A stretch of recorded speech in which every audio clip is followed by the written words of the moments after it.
दशकं 10 शक्तिप्रदानम्।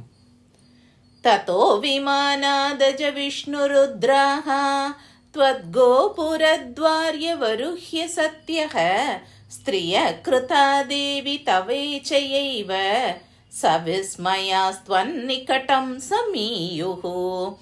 कृतप्रणामास्तव पादयुग्म न केषु विश्वं प्रतिबिम्बितं ते विलोक्य साच्चर्यममोघवाग्भिः पृथक् पृथक् तुष्टुवुरम्बिके त्वां नुते प्रसन्ना निजसर्गशक्तिं महासरस्वत्यपिदामजाय रक्षार्थशक्तिं हरये महालक्ष्म्याख्यां च लीलानिरते तदात गौरीं महाकाल्यभितां च दत्त्वा संहारशक्तिं गिरिशाय मातः नवाक्षरं मन्त्रमुदीरयन्ती भक्ताञ्जलिं स्तान् स्मितपूर्वमात ब्रह्मन् हरे रुद्रमदीयशक्तित्रयेन दत्तेन सुखं भवन्तः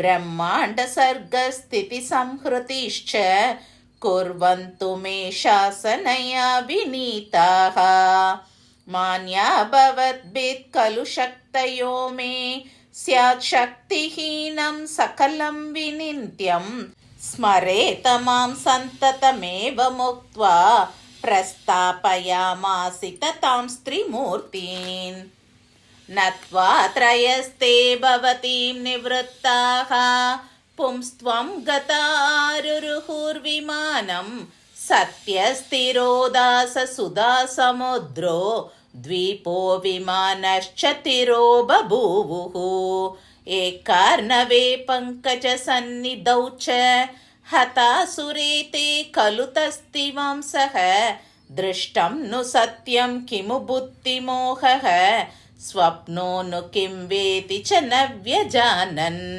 ततस्त्रयस्ते खलु सत्यलोकवैकुण्ठकैलासकृतादिवासाः ब्रह्माण्डसृष्ट्यादिषु दत्तचित्ताः त्वां सर्वशक्तामभजन्त देवी सुधासमुद्रं तरलोर्मिमालं स्थानं मणिद्वीपमनोपमं ते मञ्चे निषन्नां भवतीं च चित्ते पश्यानि ते देवी नमः प्रसीद।